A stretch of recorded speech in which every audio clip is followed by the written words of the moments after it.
So today we're going to make a really delicious simple loaf using our Cotswold Crunch Flour, which is one of our best sellers. So it starts off with 500 grams of the Cotswold Crunch Flour. This has got malted wheat flakes in it, so you get really great texture on your loaf. That's going to go straight into our mixing bowl, along with about 10 grams of salt, which is a big teaspoon, and 7 grams of yeast, which is the equivalent of one of the sachets if you buy yeast in sachets. We're also going to add a little drizzle of olive oil, keep the bread nice and soft, and then you're going to add 285 mils of lukewarm water. You want that to be lukewarm so that the yeast gets a head start, because yeast loves warm temperatures. Now we're going to mix that on a slow speed with a dough hook attachment on our mixer for 2 minutes, and then we're going to turn the speed up and go for a further 7 minutes.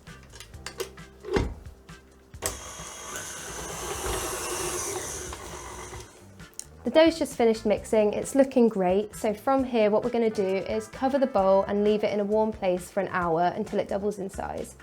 After that, you can turn it out and you can shape it into either loaves or rolls. If you're going to do rolls, just divide it up into equal pieces and shape them nicely on the surface. We're going to do it in a loaf today, which is why I've got this tin. It's got nice high sides, so our loaf isn't going to overspill when it bakes.